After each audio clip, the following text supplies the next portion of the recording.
can't even believe how much longer my hair looks now in comparison to when I started. Hello.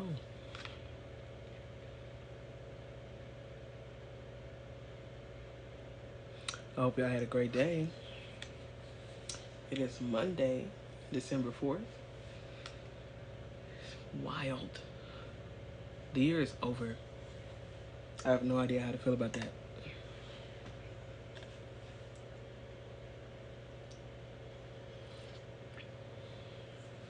I genuinely couldn't even tell you what I was doing in January.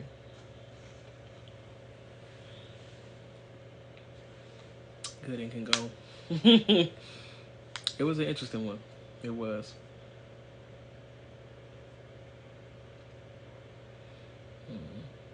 So, today, I decided to cut my first long-term cymatics experiment short. It is day 49. Tomorrow will be day 50. Tomorrow will be the last day. It was initially supposed to be 60 days. It will no longer be. And I'm not sure I've completely collected all of my thoughts as far as what I would like to articulate, as far as everything I've realized and why I cut the experiment short. But this morning I just had so many back-to-back epiphanies, and I was like, I think I've learned everything that I needed to. I am one of those people, probably will always be one of those people, that feels like the human brain is endlessly malleable. But I mean, that's the coolest but also the scariest thing about it. There's a plane just living its best life.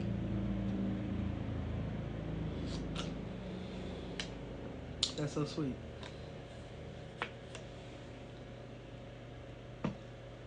You missed the last two lives. The last live was actually just a funny kind of lighthearted live. I went live for the first time ever with someone else, my little sister, and I just kind of sat on live. I downloaded it. I'm about to. Oh, that's so sweet. I'm gonna upload it to YouTube. We just kicked it or whatever. It was a whole an hour and a half of us being really, really obnoxious and singing and whatnot, just being real a hot mess. But it was a good time though. But yeah, today's been a rough one. It's been a rough one, and it's so wild because cutting the experiment or quitting an experiment is something that I've never saw for myself because well, in addition to the fact that I'm a Taurus, I have the constitution of an elephant. I'm so very stubborn when it comes to a goal. And something I say all the time, kind of jokingly, but not jokingly, is that I'm bound to succeed because I'm too stubborn to fail. But yeah, there's a lot going on. And I think that I've learned or had confirmed a whole lot of things about race and media and how they go together. And yeah. Hey. So it's been a rough one. It's been a rough day. And nothing even happened. It wasn't a wrong day, a rough day, but it's just my brain has been going constantly. I woke up at 5. Unintentionally. My goal, ain't that wild? My goal is to be up at 5. Be up here, doing makeup with y'all, whatever. And the one day I'm actually not trying to wake up at 5, actively not trying, I'm up out of nowhere, 5 a.m. And I start cutting up content and listening to myself, my old stuff or whatever. And I started realizing way too many things at the same time. And it's tough. It's really tough. We literally, we just talked about The Good Place, which is I love that show. We talked about that on the live with my little sister. And it was so weird because I was having a cheating moment where I was okay, I realized the thing. And then I was my stomach got to hurt. And I was oh my God, what do you do with all of that knowledge, I suppose?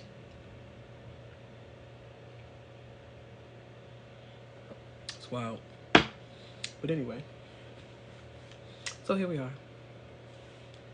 And we're live. For not having done skincare today, oh my God. We're doing okay. We don't look that bad. It's so wild. Like all of my cups are like a different hand. Y'all, I caved. We literally just talked about it multiple times. I caved. I bought the Stanley. We haven't cleaned it or nothing yet, so I'm not using it yet. But the Stanley has been purchased.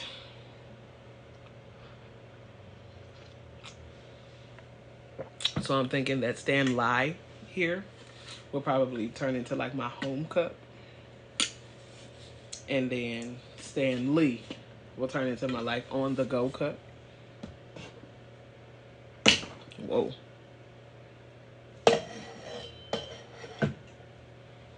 The capitalists got me, y'all. They got me. But anyway, are there any questions?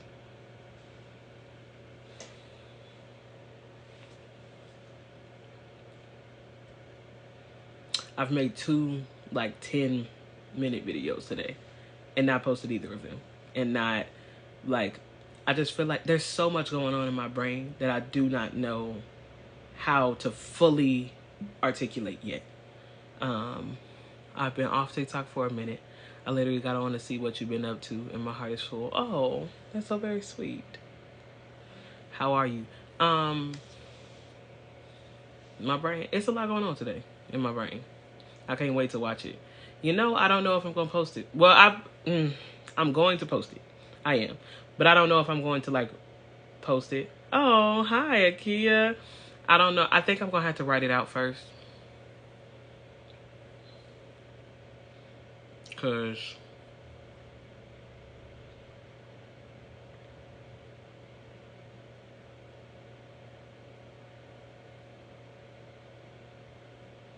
I'm so ready for the City Girls results. You know what's funny? I think that when I said I was stopping the experiment, most people assumed it was because it was like a negative thing that came from the City Girls. And it's not. It's not. I don't think that there's anything I've really gained from them that was negative. Depending on your individual opinion of individualism, that is the one place where it's like rocky. But truthfully, there was no like downfall. Bias is such an interesting thing because it really makes people think that because of the bias that they have against something, everyone else is going to have that bias. Nothing is universally low or high vibrational. Like, if you have a bias against hip-hop, obviously you're going to think it's low vibrational, so you're going to think that someone else is going to come out. There were people saying, like, you're going to come out with, like, a 30-inch bust down, and you're going to be twerking, and you're going to be... And I'm like, okay, if that's not who I am as a person, what would make you think that... You know, like, it's just, it was really logic. I've had a day, and every time I watch it live, it's like a big hug. Oh, thank you, Akia. It's been a tough day today. Like, oh my God, it was a tough day. What was the final straw? The advertising or the state of the world? Neither, actually. Not one of them.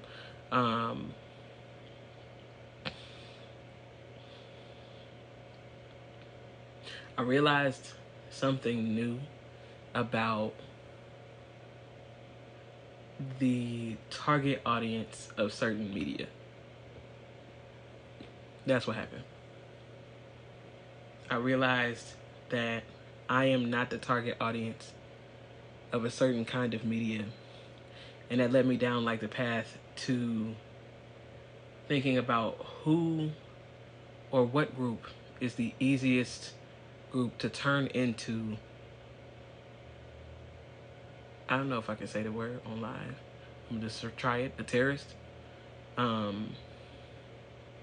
And why they're the easiest group to turn into that. And that's what started the spiral. That's what it was. It had nothing to do really with It didn't have anything to do with the City Girls at all, actually. Nothing to do with them. Um, they just happened to be like the catalyst or the media that I wasn't taking that made me pay attention to everything around the media. It has nothing to do with them.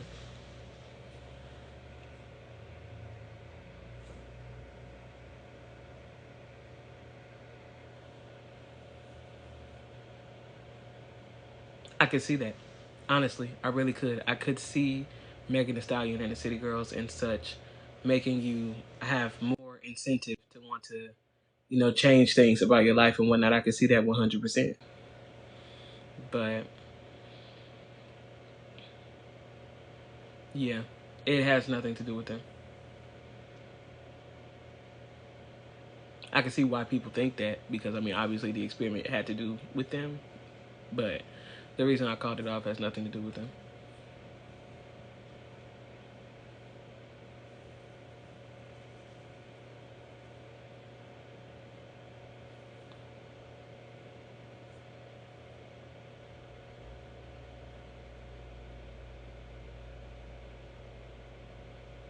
The media is, for lack of a better word, mean. The media is smart. And that's what it is. Like, I think that's what I've realized. Like, above everything else, it's like everything has there's a game behind everything. And I think that I talked a little bit on YouTube about, like, I guess why I felt like I was being advertised certain things and what the difference was between the advertising before I started the experiment and then afterward, and like what is it going to look like now. And it's really, really wild. And I don't know, I've been paying a lot of attention to like what the world is mad over and why it's mad over it, and what enemies we have. What enemies do we have as people? What enemies do we have as individuals? And then who gave us the enemies? Why are they our enemies? Do we know why? Are we focusing on the right group? Like, it was a lot. This morning was a whole lot. By 6 a.m., I was like, my stomach was hurting. Like, I got dressed, I did to work and whatnot, and it was like, okay. When I posted that video finally, it was probably noon, and my stomach had been in a knot, like, all day.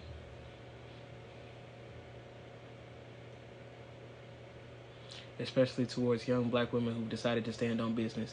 We are not the target audience for so many things that we think we are. And that's what I think that there's a huge misconception that, like, the media is trying to get everybody to do the same thing, and it's not.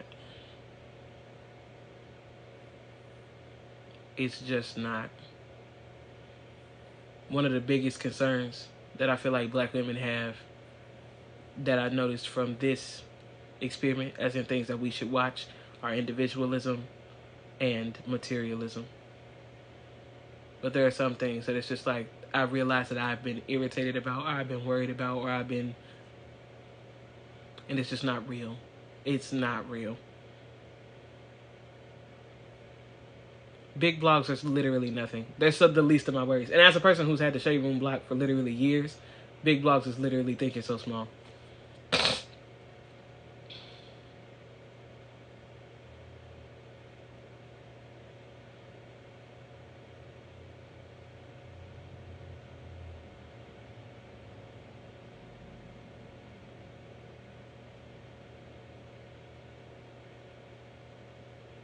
I'm alright. I'm gonna be alright. Just gotta reset. Find a reset. You know what's wild? I thought that after this experiment, like after the 60 days, of course I'm cutting it on day 50, but I thought that after 50 days, or after the experiment period, I would be like,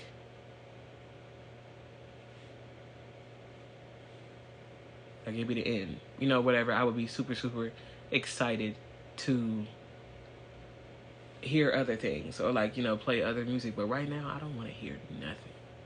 Like, I literally just want to sit in silence and think. And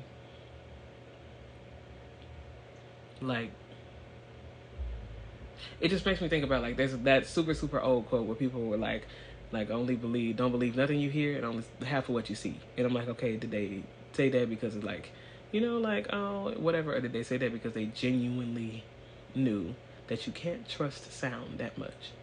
And if ideas are being passed to us through songs and whatnot, is frequency music any better? Because people keep recommending frequency music or classical music to me. And I'm like, bruv, if Cymatics is a transfer that has less to do with actual words and has to do with energy, if someone was trying to send you negative energy via vibrations in music, how would you even catch it? There are no words to hear to know that there is a problem with it. Can you trust sound at all? And no one knows the answer. But people think, well, it doesn't have words, so it's high vibrational. Nothing is universally high or low vibrational. I'm missing content or comments because I'm just talking to myself.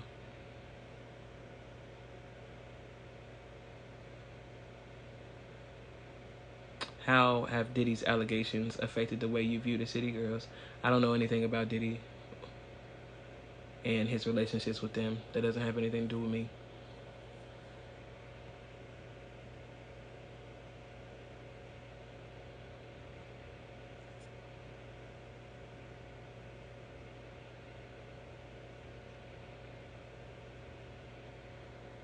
Discernment, okay.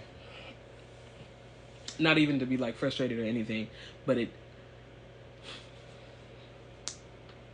one of the like biggest critiques I've gotten along this experiment is like people saying things like, well, it isn't necessarily like, it's not a forced indoctrination because like you are seeking out the media. And one of the biggest theories that I had is that I was going to be sent more than just media. Like I was going to definitely seek out media, seek out, songs and whatnot, but there will be other things subliminally passed to me via other ways. And it's like I understand discernment being like well, you just have to weed through it yourself. But it's just like, it is impossible to avoid in some level of subconscious programming. And that's what that's really what I realized. Like, it is impossible. We cannot consent to everything that we consume. And one of the biggest reasons why is because everything is rooted in something. That little thing, that advertisement thing that you think is just sending you a message about a drink, is actually rooted in racism. That little commercial, that one little phrase that you thought, whatever, that is made to trigger something that was created years and years and years back. It's like, okay, like, how discernment is like a great thing, obviously. Like, it's inherently a good thing, but we've placed like the responsibility for like cleaning up media to be on every individual. Like, you just have to be able to discern it. And I feel like it's keeping us from pressing people on top, or people who are making the media, from like actually making a change, or like, I guess, forcing them to be accountable for the ideas that they push on. But then it's like forcing them to be accountable, and it's like, okay, do they want to be accountable? They want you to feel a certain way. So, and I hate that I sound so conspiracy. Oh, it sounds so conspiracy. And that was one thing I was like, I'm going to do evidence-based. I'm going to do an experiment, and you're going to be able to see the actual changes, And I did. Like, I feel like I was successful in that, like, I did do an experiment and it did show. But it's just like, there are so many more questions I have now that I know listening to this music, it's not going to answer for me. Listening to any music, for that matter. Like, I've answered the questions about mood, but all of the new questions I have, due to the, like, addition of media being a part of the experiment, like, who is the, and then how? But again, how is never as important as why. Like, why? It's just this specific idea you chose to pass to me.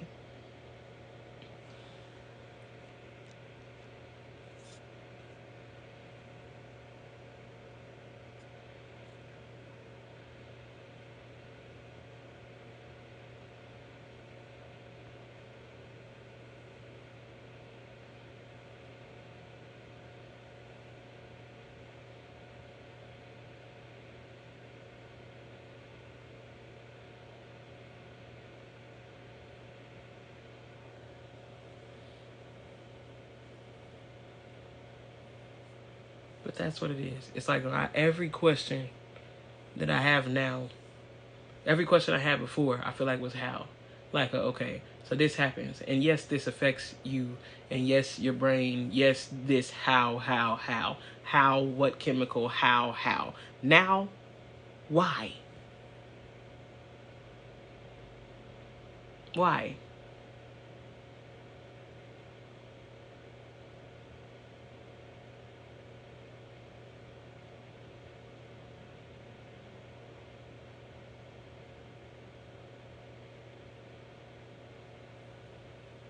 And that's a great question.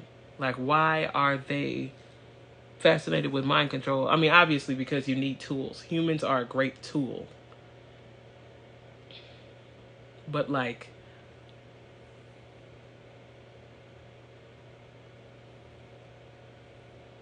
yeah, I don't know. Like, how do you walk around with the burden of knowing that at any moment, anybody that you walking past, anybody can be turned into anything? And that's what it is. Like,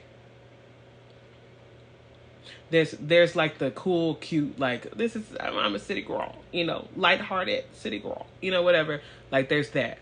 But there's also like, oh, that was sweet. Anyone, anything, anything. You know what I mean? A terrorist.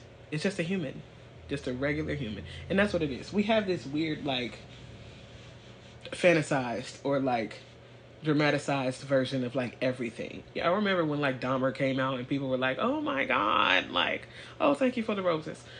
But people were like, "Oh my god!" Like, this is that. Like, he's a human too. Like, it got to the degree that I had to teach my students about the real story because of the fact that I didn't realize how young they are. Like, they have never lived in a world that where Jeffrey Dahmer existed at the same time that they did. So they didn't realize that he wasn't like a character. Like, it took going to the show and seeing like the, you know, write-ups and whatnot on the screen for them to go, "Oh my god," and then Google. They didn't know.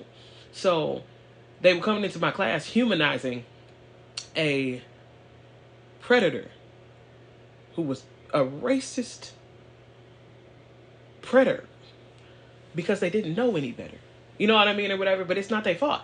Some of them were born in like 2010. Like, they had no prior anything or whatever.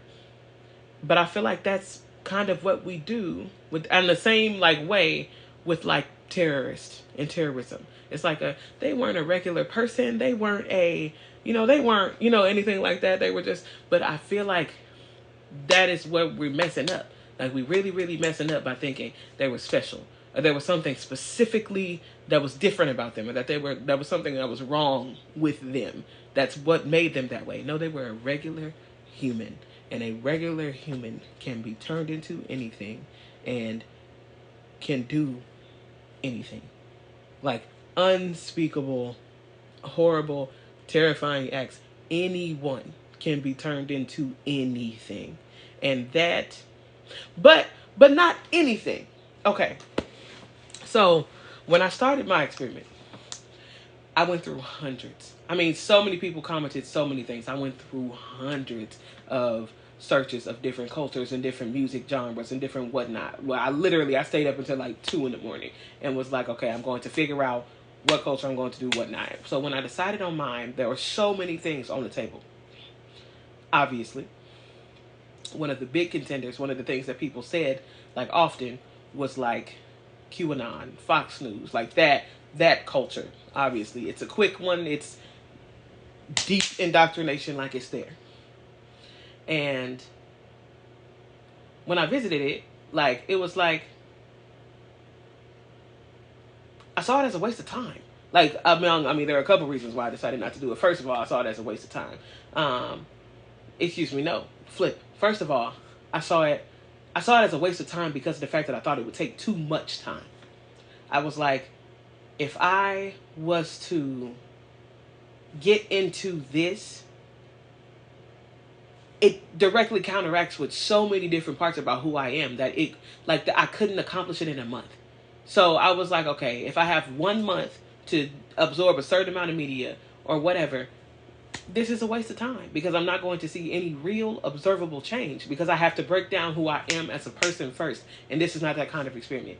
But also I didn't have, a medical professional and like a mental health professional other than myself, to bring me back in if I did the kind of damage to my brain that I thought was possible. And then I went through the comments of like the original viral video where I was like, I think it's pinned, where I was like, hey, these are, I'm really, really concerned, or I'm really, really interested in this concept. And I looked through the comments and I realized that it was something interesting going on, but I didn't know why it was connected yet. There was something really, really interesting going on with people who were like, I turned off all media and I'm such a better person now, or I'm such a more happier person now. And then there were other people who were like, yeah, like during 2020, I absorbed all of this QAnon stuff and I became something that I'm not, and la, la, la. And I just went, And the reason why I went, is because I was like, it's always a white person. It was always 100% of the time. Like if they cut off all media, it was like or if they joined QAnon or like whatever, they were susceptible to that. It was always a white person. And I was like, very, very interesting. And I kind of just noted it, but I pushed it to the back of my mind. This morning, while I was in crisis, I was like, the same reason why I thought I wouldn't be susceptible is the same reason that they are. I'm black, and I've lived a black experience, and that comes with black oppression, and that comes with, like, there's so many things that it comes with that I would have to break down all of those first, and it would take so long. I would have to take my identity from myself, essentially. But,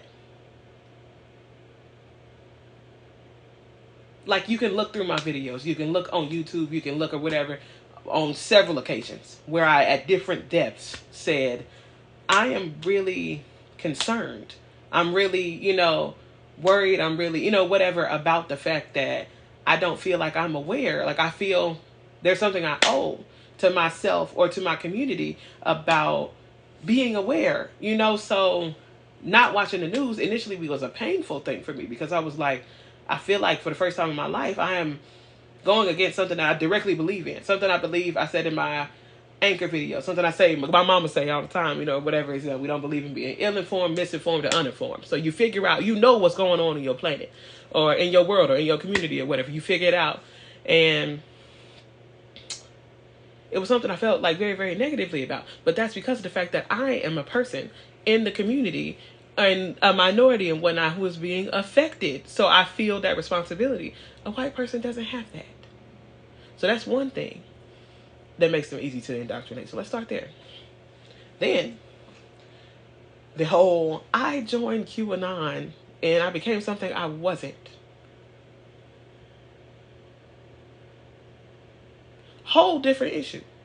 Because even if I join today, if I start listening, if I start in a month, I'm going to be like, oh, okay, well, now that I done heard all of that, whatever, I'm still black, and that don't make sense. I think that we look a lot at gang culture, or what people would say gang culture, or different facets of black culture that people feel like are associated with violence or whatever. And people go, it dulls the mind. People say, like, hip-hop dulls the mind. Hip-hop, la, la, la, it makes you less, whatever, uh-huh. They say all kinds of things like that. But we don't look at white supremacy in that same way. White supremacy dulls the mind. How is it that after a month, if it was never there, or the roots of that idea was never there, that you can sit and during the pandemic and you just became a supremacist. How does that work? It doesn't, unless the roots are already there. And the roots are there because the culture of whiteness is white supremacy. The entire concept.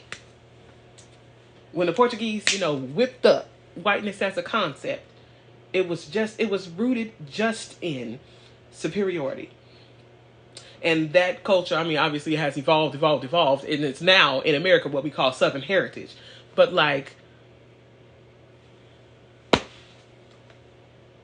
that's it. And that's what it is. It's like this morning, this is the crisis that sent me all day. Like that specific realization put my stomach in knots because I was like, wow.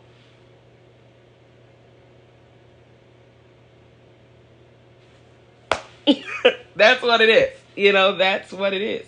And bias is what keeps us from being able to see that. So that was one crisis. Next crisis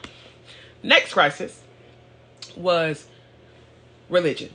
Because religion, Christians, I think specifically, have not gotten to the point where they can accept that indoctrination is indoctrination no matter where it comes from. So the people in the comments going, but have you tried a gospel music? Have you tried gospel? Are you going to do gospel? No harm. I'm sure they don't mean harm because it's what they believe. Though I have very openly said that I escaped Christianity because I grew up in a cult, a very specific kind of Christianity in a very specific kind of church. And they say it all the time, you should try this. And have you done a gospel? Whatever, that's fine.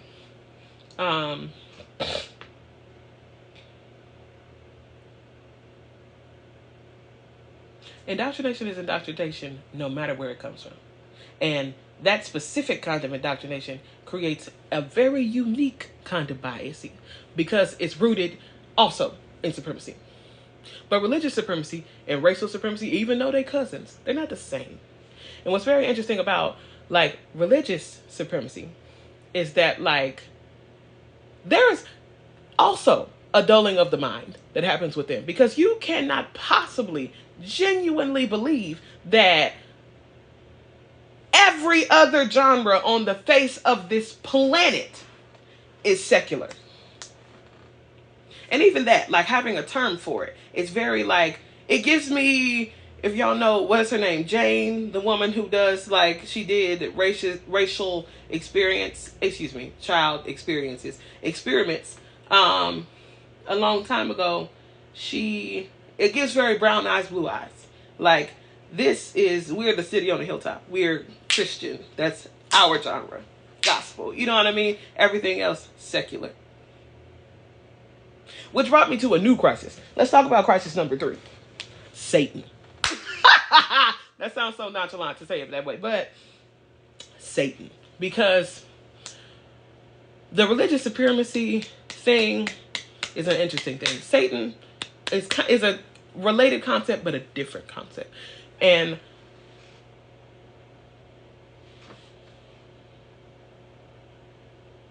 initially I was like, okay, maybe this is just a religious thing. Maybe it's just, whatever. We giving Satan a whole lot more credit than he deserves. That's what I was thinking in my head. Okay, a lot of this credit. But then I was like, okay, maybe we're giving the credit to Satan because we don't want to admit that the credit belongs to some other people. And those other people look a lot more like you and I.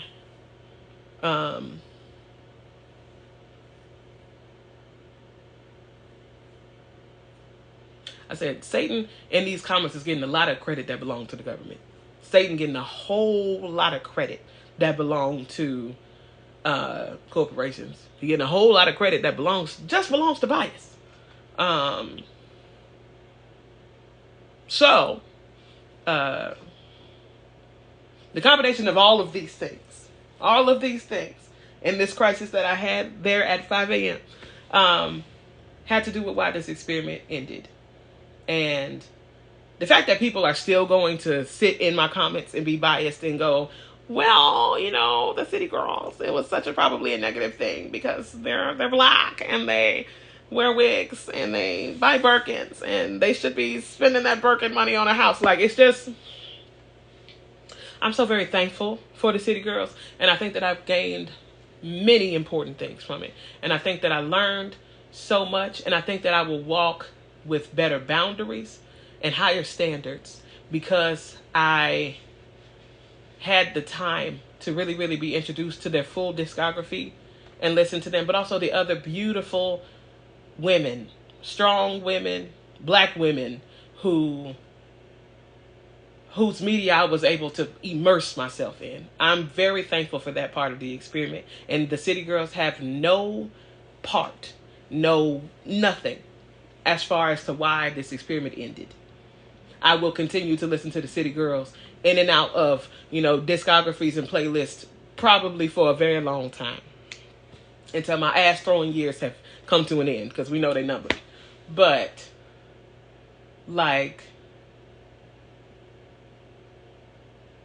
how do you sit with all of those other things? How can I sit with that? That's why. That is why. And I really hope that I hit all of my points in my brain, because there's so much going on up here, but we got to get it together. We have to get it together. And what's bad is that because of this experiment, I don't know if we can. Individualism. City Girls don't become City Girls because they want to. They become City Girls because they have to. They look at the state of the world and the state of their life, the state of where they are, whatever, and they go, I have to look at the best case scenario and go, this is what I got to do. Whatever.